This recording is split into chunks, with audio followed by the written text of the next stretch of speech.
Welcome to Money and Media, presented by Fincon. My name is Andy Hill, and today we're going to be talking about how we can build a successful YouTube channel. I'm happy to be joined by the co-host of the top-rated The His and Her Money Show, Talaat McNeely. He's going to be sharing with us how he and his wife Ty got their start with YouTube and how they've grown their presence to nearly 100,000 subscribers. Now, I'm going to be throwing some questions at Talaat, and we also have a few questions from the Fincon community that he's going to be answering as well. Welcome to the show, Talaat. Hey, thanks for having me, Andy. Glad to be here. Absolutely, man. Absolutely. Well, let's talk about how you guys got your start. It looks I was doing a little bit of creeping around your YouTube channel earlier, and it looks like you guys started in 2013. So how did you guys decide that YouTube was the great way to speak to your audience? Well, that mostly came from the fact that several years prior to us doing His and Her Money, my wife and her twin sister had a blog.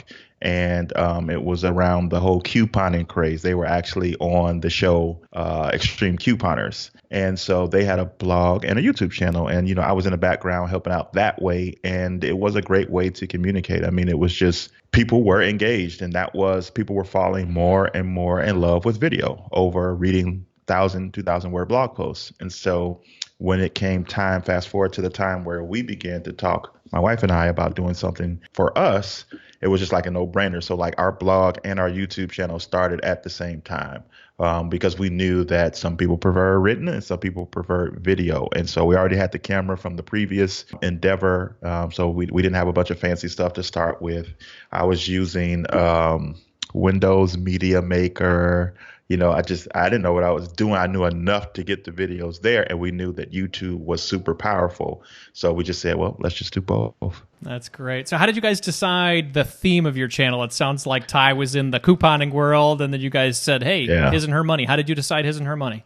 So the coupon thing, it came at a awkward season for both our family and my sister-in-law because we were both like having kids back to back to back. And what they were, I mean, they had to go to New York for this show, go to LA for this show. Like people were calling them and they had to travel a lot and the demand was a lot. And it was just a season of family for us. And so they decided to put that down and let it go. And so, you know, several years went by and we were just, you know, doing our regular old thing. And I just had a burning passion, like, man, I feel like we're supposed to do something together. I at that moment, I wasn't thinking blog, I wasn't thinking video, I wasn't thinking podcast. I was just like, it's something. I felt like it was something we were supposed to do. So we were just out one night and we were just saying like, yeah, we should do something. What do we like to talk about? Let's build something, but what do we like to talk about? And so through the conversation, we realized we liked helping people with their finances because even without His and Her Money for years, you know, we were helping people because people knew that we had gotten out of debt and we were living a certain way that people that had jokes at first. But then once we accomplished it, we're asking a bunch of questions. And we noticed that when we would help them, it felt really, really, really good. And so we're like, yo, that's what we should talk about because that's something we could talk about without getting paid. That's the question we asked ourselves. What can we talk about over and over and over again without anybody paying us? And that's what came about. So we was like, yeah, we could talk about finances from a couple perspective because there were plenty of people out, you know, the big names, you know, the personal finance blogging world wasn't what it is today. So you still were, you know, only pretty much looking at thinking of anyway, the Dave Ramsey's, the Susie Ormans, you know, people that were on TV, not necessarily bloggers. And so we were like, we could talk about it. Since they talk about it from one angle, we can bring the whole marriage aspect, just be a regular couple on the journey with them. And so that's how the concept came. The name came about on our ride home from that dinner. And we were just throwing stuff out there. And then my wife said, what about His and Her Money? It was like, we both like, no joke, like, I mean, a movie script type gaze in each other's eyes, like, yo, that is it. And we both were like, but there's no way that's available. There's no way that name is available. And she pulled out her phone and went to GoDaddy and typed it in. She's like, it's available. And I was like, buy it now. Buy it now. I was like, no, we can wait till we get home. No, do not wait till we get home. buy it now. And his and her money, it's been going ever since, man. I love it, man. That's great. And I love your insight on what would we do? What would we talk about even if we didn't get a dime? And I think that's the whole point, because for a while, you probably didn't get a dime, right? I mean, in the beginning, you're working very hard on this thing. At what point did you feel like you guys started to gain some traction with your channel? To be honest, when we started to treat it as a business, because at first we were just doing it in our mind to help people, just something on the side, and then we came across one particular blogger who we knew from the previous stint in blogging from the coupon world. And she had blown up and she had created a product around helping others blow up.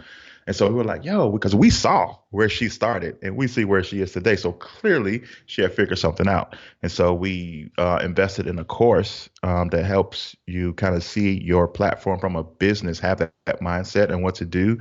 And from that moment, and the money wasn't rolling in right then, but it was like our attitude changed. And so, you only get in from your business what you put out. And so if you keep treating it like something that you do on the side, that's how other people are going to interact with you. And that's how the proceeds will come in. That'll determine whether you're profitable or not based on your attitude before any business strategy kicked in. So for us, it was that moment where we decided that this was a business that we were going to create. And so we took everything that we did in a business minded way. And so again, everything, we look back on some of the videos we made, we look back on some of on our first website and we cringe, but our mindset, like at that moment, that was our best effort. And so I think that if you give your best effort, no matter where you're at, if you put your best in and you just gradually try to improve, I think that's going to be the key to success. Yeah, and you have the spirit of somebody who's trying to help, but also figure out how to make a living from it, which is the sort of the intersection, right, where you want to be. You want to be helping people, but you also want to make a living from doing it. Let's take a look behind the scenes of what you guys create over there at His and Her Money. Let's talk about some of the nitty-gritty stuff. How often are you guys producing new videos? So today, it looks a little different than our start, because when we started the YouTube channel, we did not have a podcast. And so now podcasting episodes and interviews are incorporated in addition to the videos that we do of ourselves talking about a certain subject. So it's really it's less time actually, because when we record the podcast, we send it to two different people. We send it to a podcast editor and we send it to a video editor, and they both bring back the deliverable. So we have, 400 to 500 videos and podcast episodes as a result of taking what we did and maximizing it. So when you take a podcast episode and you make a video out of it, you take a podcast episode, you pull a 60-minute clip and you make an Instagram, Facebook, social media post out of it. You take a quote, and so we just learned how to, instead of doing a whole bunch of different things, get the most out of each thing that we do. And so that in turn is still a lot of work because coordinating between the freelancers, I still create all the cover art. I still edit all the write-ups. So there's still a lot of things that I'm still trying to outsource. But when we were first starting, it was just we were just constantly doing videos of ourselves, just things that came to our mind or questions that people kept asking to us. And so and really that is one of the keys to growth on YouTube. I'm sure we'll get to that later, but one of the keys is consistency. And so because we were so consistent and still are to this day, all these years later, I think, again, that's a part of why we're still here, because a lot of people start YouTube channels. A lot of people start podcasts, but everybody's not consistent in keeping up, and they usually fizzle out because their audience isn't taking them serious, because they're not technically taking themselves serious. Yeah. So you incorporate what you do with the podcast, that becomes a YouTube episode as well. You're sort of, taking what you've developed and multiplying it. Are you also creating other YouTube videos on top of that as well? Yep. The real bread and butter when it comes to YouTube is you. It's you making videos where you're teaching something, giving your opinion on something, giving a review on something, showing your life. That's the real bread and butter when it comes to YouTube content, because they want to hear you and your opinions. They want to see you and your life, hear your thoughts on the matter. That's how you build a true following. And that's how people feel like they can get to know you because on a podcast they're just listening to you in an audio way. But when they see you and they hear you, they feel like they get to know you. They feel like they're a part of your tribe, so to speak. And that's a powerful connection. So the real bread and butter still to this day is the videos that we make where we're sitting down and we're talking about something, just the two of us. Yeah, that's a really good insight. I think to your point, the medium of physically seeing somebody in person, getting behind the scenes look of what their life looks like, you can't get that from a podcast. But yeah, it really opens up with things on video. Let's talk about how you guys develop these topics. Obviously, you said over 500 videos and podcasts. Mhm. Do topics become difficult over time for you to try to reinvent and have new conversations on it? And how do you come up with the new topics? Well, we always thought that would happen, but it just doesn't happen. It's just always something going on. If you're just strolling your own social media, you see people saying things or complaining about things, or you see certain stories getting shared over and over again, and that's an opportunity for you to have a thought about it, have an opinion, have some wisdom on the matter. You can look at questions that maybe you have a blog and you keep seeing consistent themes around your audience's questions. Oh, okay, maybe I should make this into a YouTube video. Or maybe you take that blog post that's written and take whatever you said in that blog post and just talk it out on video. So it's just so many different ways to grab content. You can be in the store and looking at the magazine rack and they say, men's health, 5 ways to make your wife happier. You know what I mean? Maybe you adapt it into, 6 habits of happily married couples. You know what I mean? But you can just pull ideas literally from all over the place. If you're looking, have your notes app out and just, jot stuff down, do some brain dumps every now and then, and just hit record. Yeah, that's a really good insight. Always be thinking of the topics and have an instrument to log it down. Let's talk about how you guys have monetized things over time. You said you've taken it to a level where you were happy to help people, and then you figured out, hey, I can make this a business and help people. Are you guys pulling revenue through advertising on YouTube? How do you monetize the channel? So a couple of ways. There's, of course, as most people know, there's AdSense that you get from the ads that YouTube plays on your videos. That's one way. Another way is through brand sponsorships. So maybe a certain company has a new product coming out and they need help getting the word out. So you can partner with a brand to do things that way. Maybe in a similar way, maybe a brand reached out to you for a blog post, sponsored blog post. And you can then say, well, I also have a YouTube channel. It has this many followers. And what our research through survey has shown us is that the people that read our blog is not the same people that watch our videos on YouTube. So this is a way for you to expand your reach of the message that you want to get out. And we can, have this information put on our website as well as our YouTube for this amount if you want to do a combination deal. So it's tangible ways like that. There's also intangible ways. Every show that we've been on, every producer that has contacted us said that they studied our YouTube channel before they ever reached out to us. A lot of the brands said, yeah, we've been watching your YouTube channel and we think that you'll be a good fit for X, Y, and Z. So there are tangible things, there are intangible things. You also have the ability to talk about products that you have on your YouTube video. You can say, in this video, we're going to be talking about 5 ways to make your YouTube channel better. And then you come back and you say, this video is brought to you by PowerCouplesUniversity.com. That's our online mentorship program that teaches you and your spouse how to get on the same page financially. And then you get into the content. So it's just a lot of tangible and intangible ways that you can use YouTube to bring in revenue. That's great. And then they watch the channel and they see how great of speakers you guys are, and then they want to invite you to speak too, right? Speaking engagement, same thing. Pretty much all the speaking engagements that we got, same thing. They found us on YouTube, they watched several of our videos, and then they reached out to us. That's incredible. Well, let's take some questions that we got from the Fincon community. We had a few folks that called in and left a voicemail because they knew I was chatting with you tonight, and they wanted to see if you would help them answer some questions. So this first one comes in from Jen Smith from Modern Frugality. So here it goes. Hey, this is Jen Smith from Modern Frugality, and I had a question about growing my YouTube. I'm a new YouTuber, and I've been doing everything I can to try and start out right and start out strong. So I'm doing a lot of keyword research and trying to target long tail keywords with a lower search volume and video count. but I'm wondering if there's something else I can do to maybe leverage the network I have with my friends from Fincon to maybe grow faster. I'm just trying to take advantage of everything that's out there to really grow my channel. So, trying posting on social media channels and all that, but I'm wondering if you have any advice for growing faster by leveraging the network I already have. Thanks so much for any help you can provide. Yeah, so Jen's asking about growth, taking advantage of her network that she has. She's been in the community for a while, and she's a part of Fincon. So how could you leverage the Fincon network to grow your YouTube channel, or how have you? Yeah, so I think a few things come to mind. Great question, by the way. Using your network, how many of your network friends have shows of their own, whether that's YouTube shows or podcasts? Jump on there as a guest. Say, hey, I would love to talk about X, Y, and Z.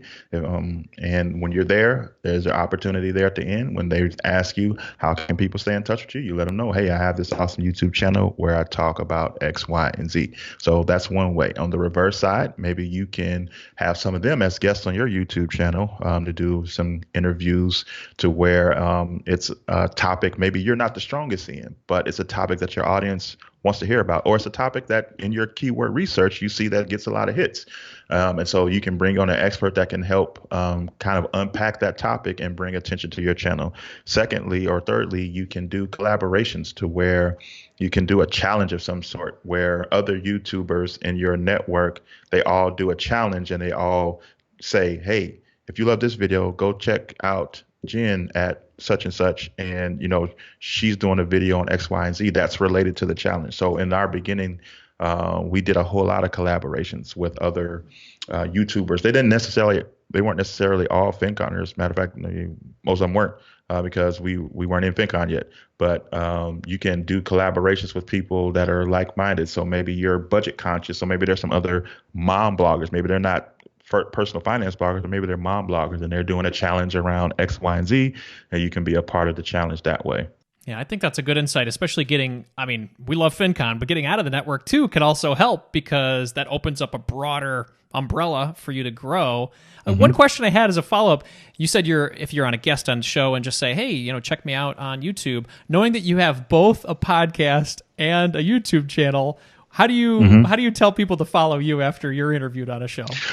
So for us personally, we tell everybody to go to our website because everything that we do is there. But if I'm in a season where my whole focus is I want to grow my YouTube channel, then I'm just going to mention the YouTube channel. Or if I'm in a season where I want to grow my Instagram, I'm going to tell people just to follow me. It just kind of depends on what you're targeting at that moment. And the great thing about YouTube is if you're using that for a growth measure, the content stays there. We still get people watching videos from 5 years ago and commenting and saying, wow, I just found you guys because of this video. So, that stuff lives on, the stuff that you create on your channel and the stuff that you create on other people's.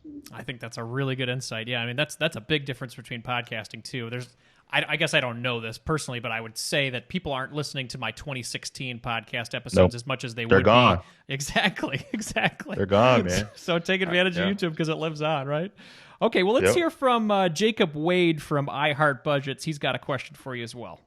Hey, Talaat. Hey, Ty. Jacob Wade here from iHeart Budgets. Big fan. My question is, once you have a subscriber on YouTube, how do you keep them coming back for more? How do they get notified when you release more awesomeness into the world? And then my second part of the question is, how do you turn them into awesome customers that love you? Thanks, guys. Appreciate everything you do. Excellent. Well, let's take that in two parts. So you've got the subscriber. How do you get them to come back for more videos? Yo, Jacob, hey, man. Good to hear from you. Big fan of iHeart Budgets as well.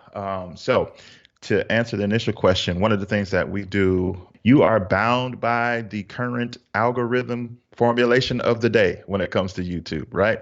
So previously, all you had to do was tell people to subscribe and they would get notifications. Now you have to tell people to subscribe and hit the little bell next to it in order for them to be notified.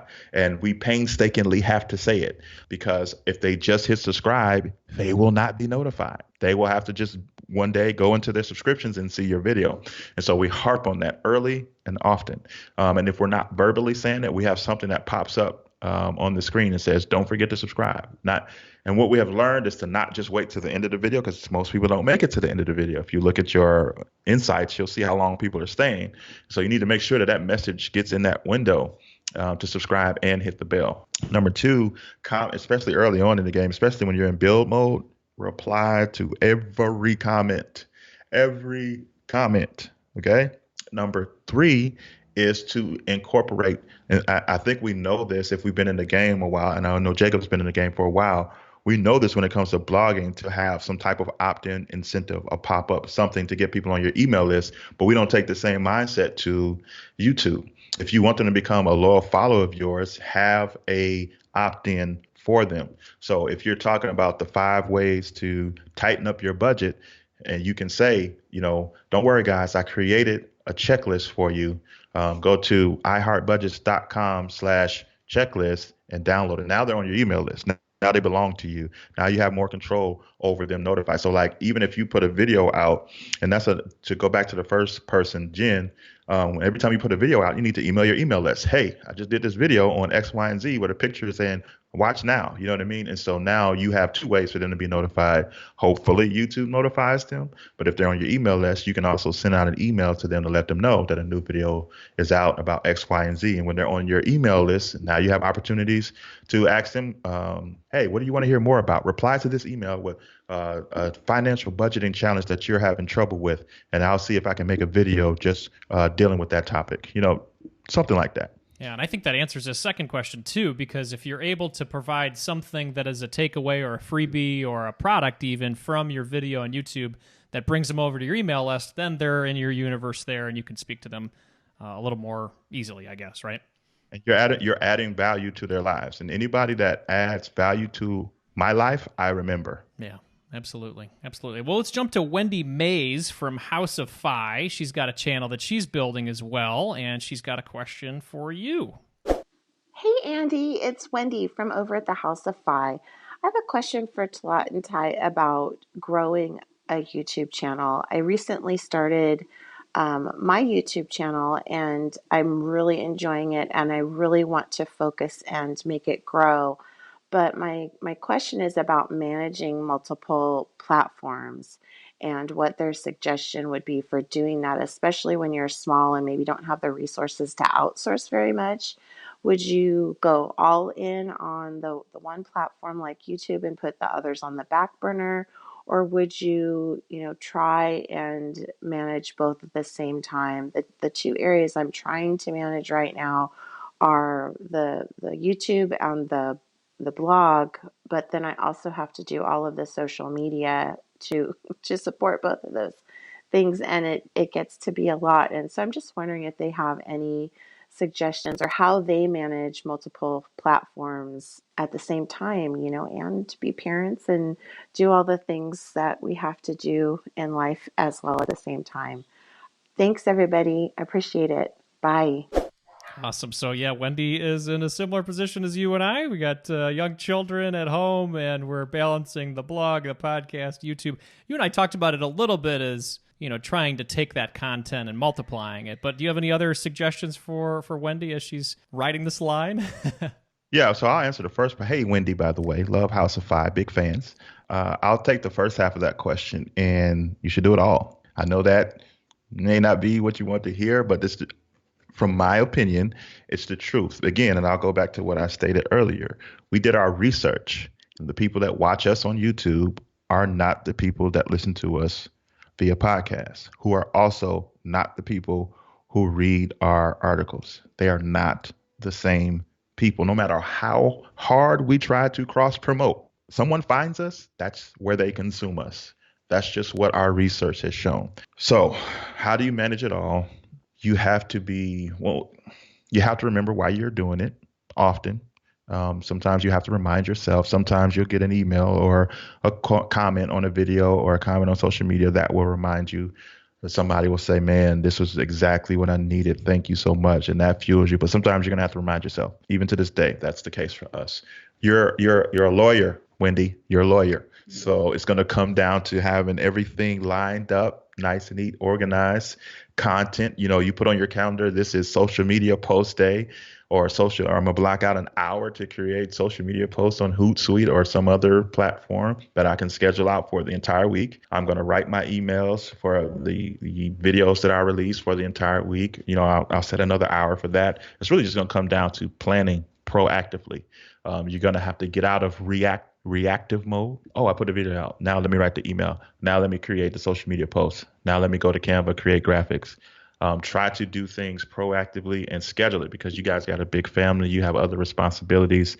So, we know how that goes. And it's going to come down to remembering your why you got into this game, because none of us got into this game to make $1 million businesses. We hope that they become that, but that's not why we got into it. So remember why you got into it, the people that you had in mind when you hit publish on your blog, the people that you had in mind when you hit publish on your first podcast episode, your first YouTube video, and keep that at the forefront, serving them, but also the same approach you took or you're taking. I can't remember if you're in or out of your legal career, but that same approach that you take to having your ducks in a row, bring it here as well. And just know that in the building phase, man, it's a grind. I don't know how to sweeten it up. You know what I mean? Like there was so much still to this day, sleeplessness. You know what I mean? I thought even when I went full time, I would have a little, like, I feel like I'm working more now that we do it full time. And I think what fuels the ability to not get burnt out, because there have been moments where I was this close to being burnt out, to throwing it all away and say, forget it. You just have to remember why you are doing this, and that the House of Fi is absolutely helping people on their journeys to financial freedom. And so being proactive in the planning and the preparation will help you not neglect your responsibilities to your husband and to your children and to the other passions that you have to yourself. I mean, we have to remember to take care of ourselves as well. That's something that I had to learn too. I mean, we were like Andy, we weren't going on vacation. Like our vacation was freaking Fincon every year. Okay. So we had to say, nah, we gotta have time for self-care, because that's what makes us stronger. That's what gives us longevity to keep moving forward. So you just have to be super regimented. You have to be super regimented because of all the responsibilities that you have outside of House of Fi, and you still want House of Fi to thrive. You're going to have to be proactively planning things out. And I think that when you do that, you'll find that you can also schedule the time for yourself, the time for the kids, the time for your husband, Kurt. And I think that, that regimentedness will help you get more done. And I would say this to everybody that's asking questions about growth and even watching this and listening to this because they want to grow their channel. Ignore the numbers for at least the first year, because it's you're way more likely to be discouraged than encouraged. Looking at how many people watch this video, how many subscribers did I go up this week? Put the blinders on. Say, I'm going to put my foot on the pedal for a year, and I'm going to see what happens. Okay, I'm telling you, if you let it, it will take you out of here. You say this ain't working, and you give up. We literally told ourselves that if 12 people watch this video, those 12 people are going to get 100% of us every single time. I'm not saying that in a cliche way. That was literally our attitude then, and it's our attitude now. Yeah, because those are 12 people you're really impacting. Absolutely. And you're giving it your all. That's exactly right. So, I mean, yeah, Wendy, there's a lot going on, but I think to your point, Talaat, it's just, being intentional with your day and writing it down and making sure you get to it. So that's it. I mean, it was bad. I mean, not bad, but it was like, when I was at work, lunch breaks was his and her money. Walking down the hallway, I'm on the phone answering social media posts at work. Okay. Come home, eat, hang with the kids, and then I'm up all night at work. And so it's just a whole lot of intentionality. It wasn't easy, but I knew that this had a purpose. And so that's what kept us going. It's comforting to hear that it's this overnight success story that we're talking about today takes a lot of work and it's not overnight. So it's a good reminder for everybody. We got one more voicemail from Martin Dasco. We talked about the first year and the growth, and Martin's question's more along the lines of like, what if I don't see that growth over a long period of time? Does it make sense to pivot? So let's hear from Martin. Hey there, Martin from Studenomics here. Just a quick question about channel growth or lack thereof. Let's just say that after 4 years, your channel isn't getting the growth that you would like or that anybody would like. Should you pivot or should you amp up the frequency of content? Because on one side, you can obviously just pivot, switch gears, try something different, or some people would say to just double down on the content. Please let me know. Thank you. So Martin's wondering if it's a consistency content thing or if it's just the topic in general and if he needs to pivot. So obviously, it's very subjective without knowing too much about the channel, but maybe you had some thoughts. So I would say this, it's important for you to be creating stuff that you're passionate about. And at year 4, you may not be passionate about the same things that you were at year 1. So you don't want to box yourself in like, okay, this is how people know me. So I'm going to keep doubling down on this type of content. And if in your heart, the stuff you're making content is not your passion anymore, then not for the sake of your audience, for the sake of you and the work that you know you were put on this earth to do, the way that you know that you were sent here to help people for your sake, then you need to pivot. I'll give an example. For us, we did somewhat of a pivot. So when we first started, in addition to the personal finance stuff that we did, Ty would do some things like grocery hauls, show people what she got from the grocery store. If she just happened to, because around the time that we started the channel, we had also bought the house that we're in. So as she was doing rooms, she would do a video. All right, so I just finished the kids' room and this is what it looks like. But after a while, she's like, I don't want to do that no more. You know what I mean? And these were highly viewed videos, but she didn't want to do it no more. So not only did we stop doing it, but we took those videos down off our channel because we didn't want to be associated with that no more. No, this is what we're about now. And we allow ourselves to talk about what we want to talk about. Because if you are forcing yourself to talk about things that you feel like your audience wants to hear, on one hand, if you do your keyword research and all that, then they want to hear this, and that's one thing. But if you're constantly doing stuff that you just like iffy about, or just like, oh, I'm tired of talking about budgets, I already said everything that could be possibly said about a budget. If you start to feel that way, then for your sake, you need to pivot. And I think that when we start to make things that we're passionate about, it just comes out. You know what I mean? And then we're going to be talking to people that need to hear our voice, right? Because again, with Studenomics, you may have been helping a certain group of people in year 1, and now maybe they've grown and they're like, bro, what about this thing? Now that we're 4 years older and 4 years longer in the journey, I think we should talk about this. And allow yourself to pivot, allow yourself to grow, allow yourself to expand and evolve. And I think that if you are constantly because at the end of the day, people aren't coming to our YouTube channels for our brand. Okay. People are not showing up to His and Her Money channel for His and Her Money. They're showing up for Talaat and Ty. What's going on with y'all? What do y'all have to say about this? What do y'all think about that? So people aren't showing up for the brand. They're showing up for you. And so as long as you are in a place where you are being your authentic self, talking about the things that you're authentically passionate about, the numbers will start to fade to the back. Like straight up, the numbers will start to fade to the back. Not to say that you will completely ignore them, because there is the whole research aspect. There is the keyword. There is the analyzing your insights that goes into the work. But at the forefront, man, if you're not doing video content that you really love, being that gets the creative juices flowing, then you're wasting your life. You're wasting your time. Forget the audience for a second. You got to be talking about what you want to talk about. So if you are currently talking about what you want to talk about, then double down. But if you know that there's some other things or some other aspects that you want to add to the brand, Studenomics brand, do that. Be you. Give people you. And as you begin to talk more and more authentically in your voice, you're going to attract your true tribe. You don't want a bunch of people that are there for the polished up, buttoned up version of you, corporate America version of you, and not the total you. You want people there that are your tribe, the people that get you, that are like you, that are trying to learn and grow with you. Yeah, I love that. And Martin is such a unique guy. I love all of his background, his wrestling stuff. It's so fun to hear his whole story. He got to put all that. Exactly. Got to put all of it in there. That's what we want to see. I love it. Well, thank you to Jen, and thank you to Jacob and Wendy and Martin for throwing those voicemails over our way. It makes it a lot of fun for us to see where people are on their journey, and it also helps us to look at that and get great advice from Talaat here. So, Talaat, before we go, I wanted to ask you just one more question. You guys are almost to 100,000 subscribers, and you're looking to grow this to really impact people. What goals do you have for your channel in the near future? Well, the most recent goal obviously is the 100,000, just to say that we did it, to get the little plaque put back there. You know what I mean? So that's been the goal. But for us, I think it's and this is for everybody tuned in, man. It's a constant refinement journey. You know, I've touched on some of that throughout this interview. And be okay with the process. You know what I mean? Like, we're always analyzing, like, should we still do this? Should we still do that? Sometimes we look or we get such in grind create mode, and we put we have the blinders up, and we just create, put out, and then we look back like, oh wait, this is what's hidden. We didn't do enough of this.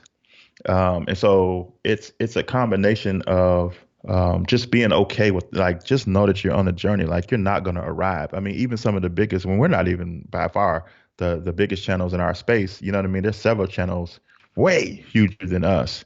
And so the goal is just to be okay that you're on a journey, no matter if you're at 500 or 500,000 subscribers. YouTube is always changing, so you're going to always have to change. Look what happened with all the people that were doing videos around kid content. Like, their whole world, they got turned upside down because of stuff that had nothing to do with them. And so this is just a journey, man. Like, just enjoy the ride. You know what I mean? Put your work in, you know what I mean? But also look up, enjoy the ride, realizing that you're helping people. You may not have 100,000 subscribers, but you're helping people. Keep helping people. I love it. That's a great way to conclude. So, Talaat, where can people connect with you, maybe subscribe to your channel and stay in touch? Yeah, so everything we do is at hisandhermoney.com. Our YouTube channel, all the social media, podcasts. If you just type in His and Her Money, we will literally pop up and you will have access to us. hisandhermoney.com. That's perfect. You know, I think we practiced this maybe like 20 minutes ago, where I said, well, how do you send people after the show? And you just did it. So that's perfect. Thank you. Perfect. Talaat, thank you so much for your time tonight. I really appreciate it, man. This was fun, Andy. Appreciate you having me.